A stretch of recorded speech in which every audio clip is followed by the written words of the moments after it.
هیچ سیقل نکو نتواند کرد. خدا رحمت کند سعدی را. هیچ سیقل نکو نتواند کرد آهنی را که بدگوهر باشد. چون بود اصل جوهری قابل تربیت را در او اثر باشد. سگ به دریای هفتگانه بشو چون که تر شد پلیدتر باشد.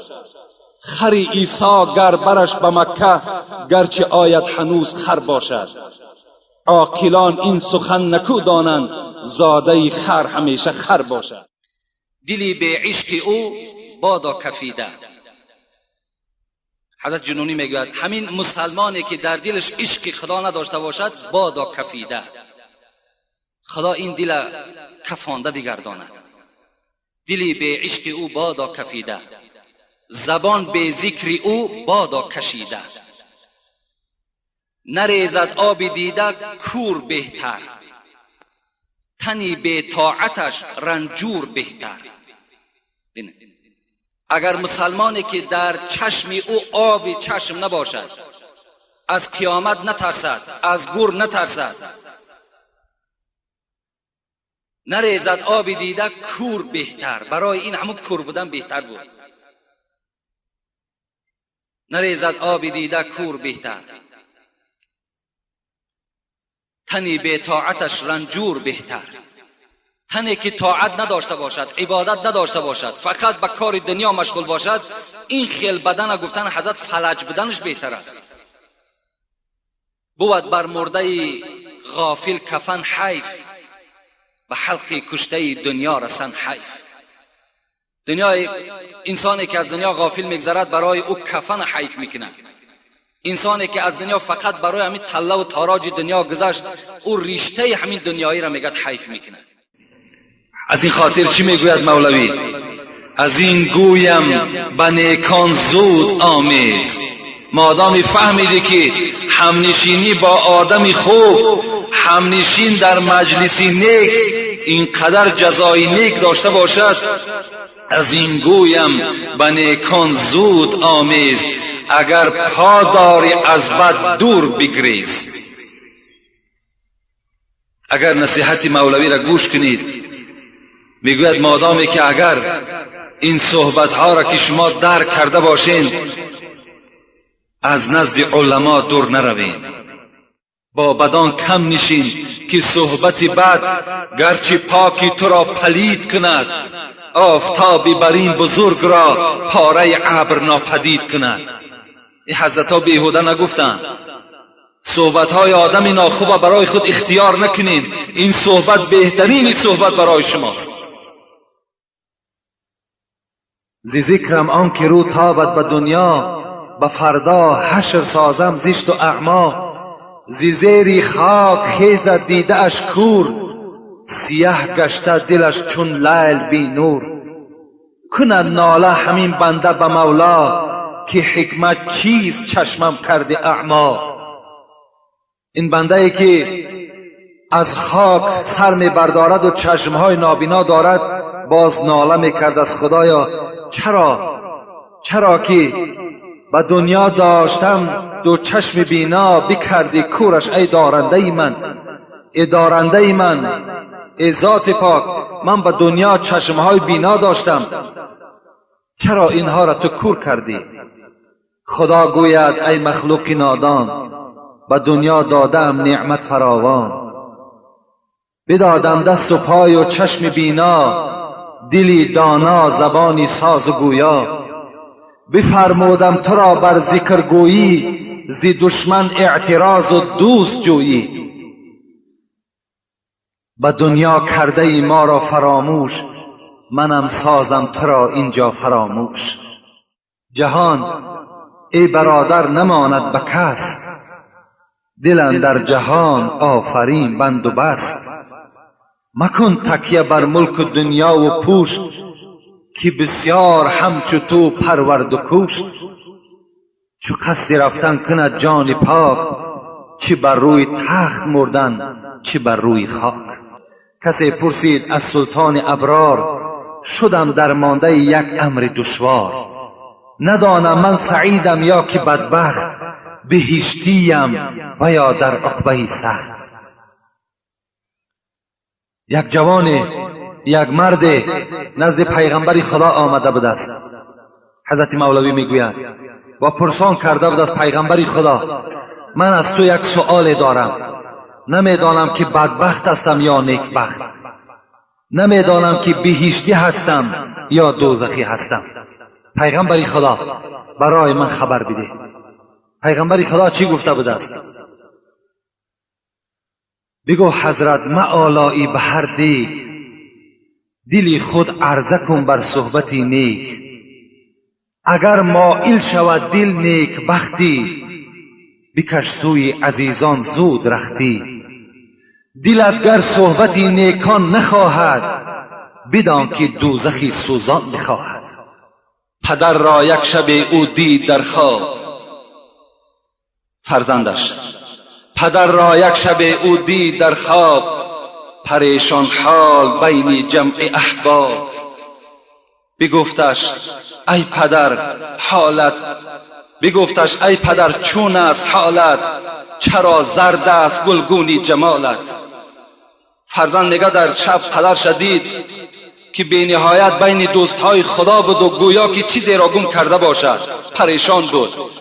گفت پدر عزیز تو زاهد هستی، تو شیخ هستی، تو مریدهای زیاد داری، تو خدمت زیاد در اسلام کردی، چرا چهره تو زرد است؟ چرا چهره تو مثل این دوستان خدا سرخ نیست؟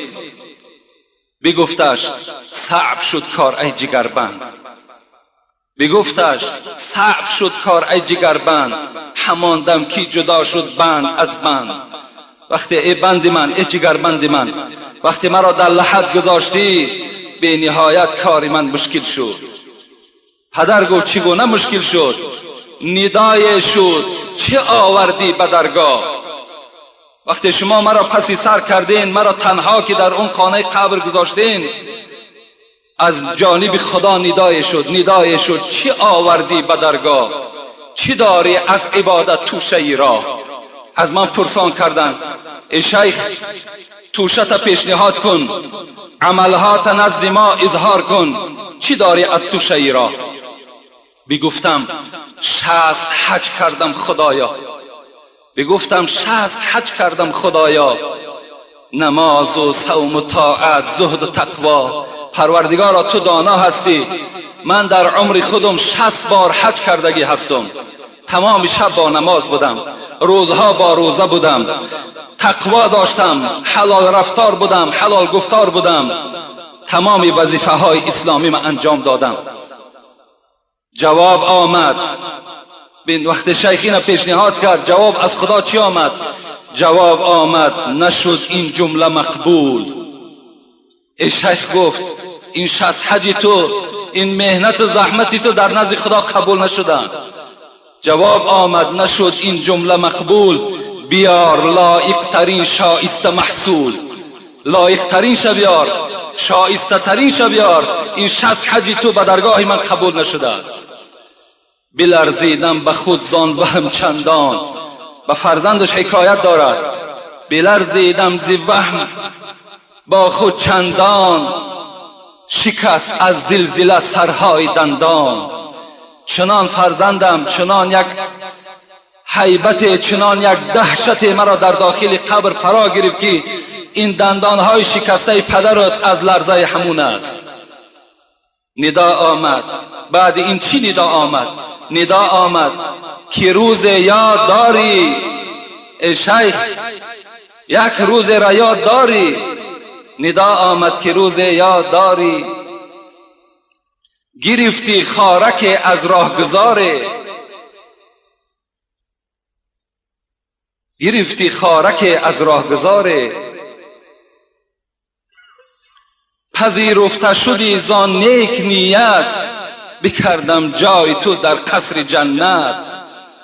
اگر یاد داشته باشی ای شیخ، یک روز تو از راه میگذشتی، یک خار را در راه دیدی و اون خار را برداشتی از زمین با امید چی؟ با امید که پای برادر مؤمن من خون آلود نشود. تا که برادر مؤمن من از این خار آزار نیابد. با این خاطر وقتی که تو این خار را برداشتی پذیرفته شدی زان نیک نیت، از این نیتی نیک تو در نزد ما پذیرفته شدی. بکردم جای تو در قصر جنت و جای تو را جنت گردانیدم. درون را بینگریم و نیتی تو نمی بینیم به سوی صورتی تو. ما درون در کار داریم. خداوند میگوید ما نیتی تو در کار داریم. ما با وظیفه تو کار نداریم، ما با پول تو کار نداریم، ما با سر و منگل تو کار نداریم، ما با اعمال تو کار داریم. تو کی هستی؟ رسول اکرم میگوید لقد رأيت رجلا في الجنة يتقلب في الجنة. شب معراج یک مرد را دیدم که در جنت سیر میکرد. تمام باغهای جنت برای او گشاده بود. فی شجر قطعها عن ظهر الطريق كانت تؤذي المسلمین. وقتی پرسان کردیم این مرد کی هست، از چی خاطر وی وارد جنت شد، صدا آمد که این در روز به یک راه میگذشت، یک نوده درخت کشال بود که مردم از او آزار میافت، همان نوده را شکست تا که آزار برادر مسلمان نشود. این نیتی نیکی این در نزد ما پسند آمد و این مرد را ما وارد جنت گردانیدیم. مخند اینجا که چشم که مژگانی تو گریان است در فردا. مخند اینجا که مژگانی تو گریان است در فردا. اگر ریزی در اینجا اشک خندان است در فردا. به اندوه قیامت زرد کن رخساره گلگون. به اندوه قیامت زرد کن رخساره گلگون. بسان شمس انور ماه تابان است در فردا. مکن جور و ستم بر جان خود از ترک فرمانش. مکن جور و ستم بر جان خود از ترک فرمانش. بغیر عقبه ها 7 درکی سوزان است در فردا. خدا رحمت و مغفرتش کند. و خدا قسم همه آیت است، همه حدیث است. مکن جور و ستم بر جان خود از ترک فرمانش. بغیر عقبه ها 7 درکی سوزان است در فردا. کسی گر اندر اینجا خرمن طاعت نبردارد، کسی گر اندر اینجا خرمن طاعت نبردارد، بصد افسوس و حسرت ها پشیمان است در فردا. چرا ای کلمهج، چرا ای کلمهج با جلوه این ظالم می نازی، ولیکن عیشگاهی خاکساران است در فردا. به محشرگاه گر هر کس به هر سوی روان گردد، که میلان جنونی سوی جانان است در فردا. که میلان جنونی سوی جانان است در فردا. مخند اینجا که مژگانی تو گریان است در فردا. اگر ریزی در اینجا اشک خندان است در فردا. حضرت میگوید اگر ای امت مسلمان، ای امت محمد، اگر شما در دنیا دهانهای خود به خنده های غافلانه، جسدهای خود در راههای ناپاک اگر صرف نکنید، انشاءالله شما در قیامت و در محشرگاه خندان هستید. لیکن اگر در دنیا شما غافل باشین، اگر در دنیا شما خنده های بیجا داشته باشین، فراموش نکنین که شما چشمهای شما پر از آب و گریان در قیامت هستین.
حضرت سعدی میگوید به طواف خانه رفتم، به کعبه رحم ندادند که برونی در چی کردی که درونی خانه آیی.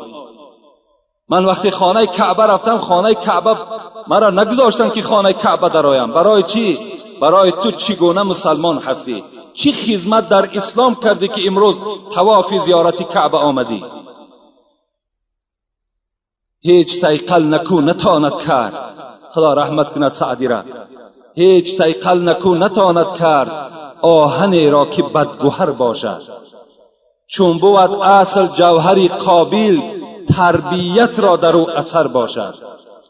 سگ به دریای هفتگانه بشو، چون که تر شد پلیدتر باشد.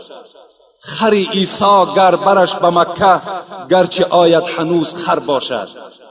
عاقلان این سخن نکو دانند، زاده خر همیشه خر باشد.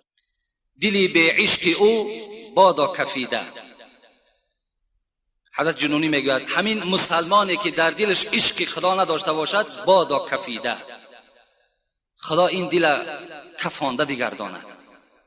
دلی به عشق او بادا کفیده، زبان به ذکر او بادا کشیده. نریزد آب دیده کور بهتر، تنی به طاعتش رنجور بهتر. اگر مسلمانی که در چشم او آب چشم نباشد، از قیامت نترسد، از گور نترسد، نریزد آب دیده کور بهتر. برای این همون کور بودن بهتر بود. نریزد آب دیده کور بهتر، تنی به طاعتش رنجور بهتر. تنی که طاعت نداشته باشد، عبادت نداشته باشد، فقط به کار دنیا مشغول باشد، این خیل بدن گفتن حضرت فلج بدنش بهتر است.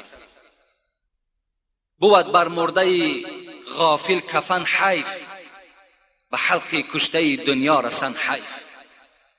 دنیا، انسانی که از دنیا غافل میگذرد برای او کفن حیف میکنه. انسانی که از دنیا فقط برای همین طله و تاراج دنیا گذشت، او رشته همین دنیایی را میگد حیف میکنه. از این خاطر چی میگوید مولوی؟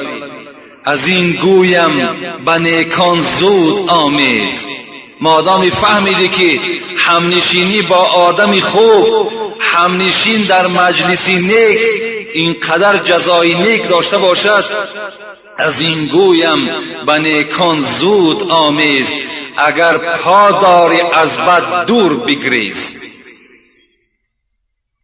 اگر نصیحت مولوی را گوش کنید، میگوید مادامی که اگر این صحبتها را که شما درک کرده باشین، از نزد علما دور نروین. با بدان کم نشین که صحبت بد گرچه پاکی تو را پلید کند، آفتابی بر این بزرگ را پاره ابر ناپدید کند. این حضرت‌ها بیهوده نگفتند.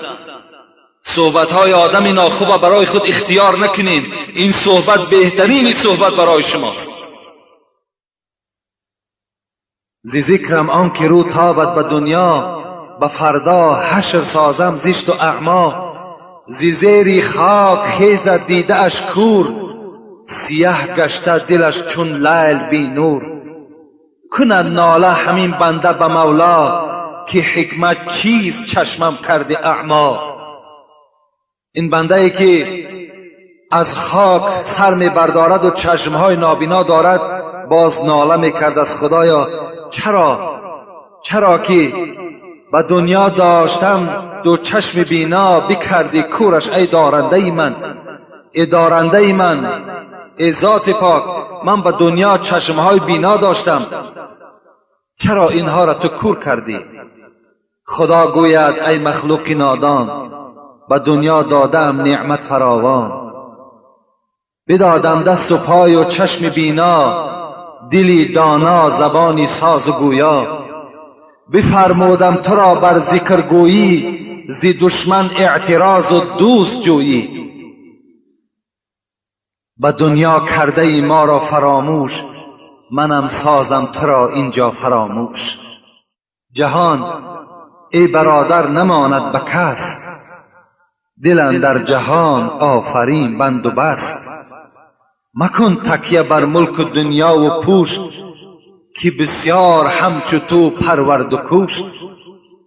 چو قصد رفتن کند جان پاک، چه بر روی تخت مردن چه بر روی خاک. کسی پرسید از سلطان ابرار، شدم درمانده یک امر دشوار. ندانم من سعیدم یا که بدبخت، بهشتیم و یا در عقبه سخت. یک جوان، یک مرد نزد پیغمبر خدا آمده بود است. حضرت مولوی میگوید و پرسان کرده بود از پیغمبر خدا، من از تو یک سؤال دارم، نمیدانم که بدبخت هستم یا نیکبخت، نمیدانم که بهشتی هستم یا دوزخی هستم. پیغمبر خدا برای من خبر بده. پیغمبر خدا چی گفته بود است؟ بگو حضرت معالایی به هر دیگ، دلی خود عرضه کن بر صحبتی نیک. اگر مائل شود دل نیک بختی، بکش سوی عزیزان زود رختی. دلت گر صحبتی نیکان نخواهد، بدان که دوزخی سوزان میخواهد. پدر را یک شب او دید در خواب فرزندش، پدر را یک شب او دید در خواب، پریشان حال بین جمع احباب. بگفتش ای پدر حالت، بگفتش ای پدر چون است حالت، چرا زرد است گلگونی جمالت. فرزند میگه در شب پدر شدید که بی نهایت بین دوستهای خدا بود و گویا که چیزی را گم کرده باشد، پریشان بود. گفت پدر عزیز، تو زاهد هستی، تو شیخ هستی، تو مریدهای زیاد داری، تو خدمت زیاد در اسلام کردی، چرا چهره تو زرد است؟ چرا چهره تو مثل این دوستان خدا سرخ نیست؟ بگفتش صعب شد کار ای جگربند، بگفتش صعب شد کار ای جگربند، همان دم کی جدا شد بند از بند. وقتی ای بند من، ای جگربند من، وقتی مرا در لحد گذاشتی، به نهایت کار من مشکل شد. پدر گفت چگونه مشکل شد؟ ندای شد چه آوردی به درگاه؟ وقتی شما مرا پسی سر کردین، مرا تنها که در اون خانه قبر گذاشتین، از جانب خدا ندای شد، ندای شد چه آوردی به درگاه؟ چی داری از عبادت توشه راه؟ از من پرسان کردن ای شیخ توشه تا پیشنهاد کن، عملهات نزد ما اظهار کن، چی داری از توشه راه؟ بگفتم 60 حج کردم خدایا، بگفتم 60 حج کردم خدایا، نماز و صوم و طاعت، زهد و تقوا. پروردگارا تو دانا هستی، من در عمر خودم 60 بار حج کردگی هستم. تمام شب با نماز بودم، روزها با روزه بودم، تقوا داشتم، حلال رفتار بودم، حلال گفتار بودم، تمام وظیفه های اسلامی من انجام دادم. جواب آمد، وقت شیخین پیشنهاد کرد جواب از خدا چی آمد؟ جواب آمد نشد این جمله مقبول. ای شیخ گفت این 60 حج تو، این مهنت و زحمت تو در نزد خدا قبول نشدن. جواب آمد نشد این جمله مقبول، بیار لایق ترین شایسته محصول. لایق ترین شبیار، شایسته ترین شبیار، این 60 حج تو به درگاه من قبول نشده است. بلرزیدم به خود زان وهم چندان، به فرزندش حکایت دارد، بلرزیدم ز وهم با خود چندان، شکست از زلزله سرهای دندان. چنان فرزندم، چنان یک هیبت، چنان یک دهشت مرا در داخل قبر فرا گرفت که این دندانهای شکسته پدرت از لرزه همون است. ندا آمد، بعد این چی ندا آمد؟ ندا آمد که روز یاد داری ای شیخ، یک روز را یاد داری؟ ندا آمد که روز یاد داری، گرفتی خارک از راهگذاره، گرفتی خارک از راهگذاره، پذیرفته شدی زان نیک نیت، بکردم جای تو در قصر جنت. اگر یاد داشته باشی ای شیخ، یک روز تو از راه میگذشتی، یک خار را در راه دیدی و اون خار را برداشتی از زمین با امید چی؟ با امید که پای برادر مؤمن من خون آلود نشود، تا که برادر مؤمن من از این خار آزار نیابد. با این خاطر وقتی که تو این خار را برداشتی پذیرفته شدی زان نیک نیت، از این نیتی نیک تو در نزد ما پذیرفته شدی. بکردم جای تو در قصر جنت و جای تو را جنت گردانیدم. در اون را بینگریم و نیتی تو نمی بینیم به سوی صورتی تو. ما درون در کار داریم، خداوند میگوید ما نیتی تو در کار داریم، ما با وظیفه تو کار نداریم، ما با پول تو کار نداریم، ما با سر و منگل تو کار نداریم، ما با اعمال تو کار داریم. تو کی هستی؟ رسول اکرم میگوید لقد رأيت رجلا في الجنة يتقلب في الجنة. شب معراج یک مرد را دیدم که در جنت سیر میکرد، تمام باغهای جنت برای او گشاده بود. فی شجر قطعها عن ظهر الطريق كانت تؤذي المسلمین. وقتی پرسان کردیم این مرد کی هست، از چی خاطر وی وارد جنت شد، صدا آمد که این در روز با یک راه میگذشت، یک نوده درخت کشال بود که مردم از او آزار میافت، همان نوده را شکست تا که آزار برادر مسلمان نشود. این نیتی نه که این در نزد ما پسند آمد و این مرد را ما وارد جنت گردانیدیم. و آخر دعوانا ان الحمد لله رب العالمین. خدای مهربان از کل آفتها، از کل بهتانها، از کل مریضیها خدایا در حفظ امانی خودت نگهشون داری. آمین و رب العالمین.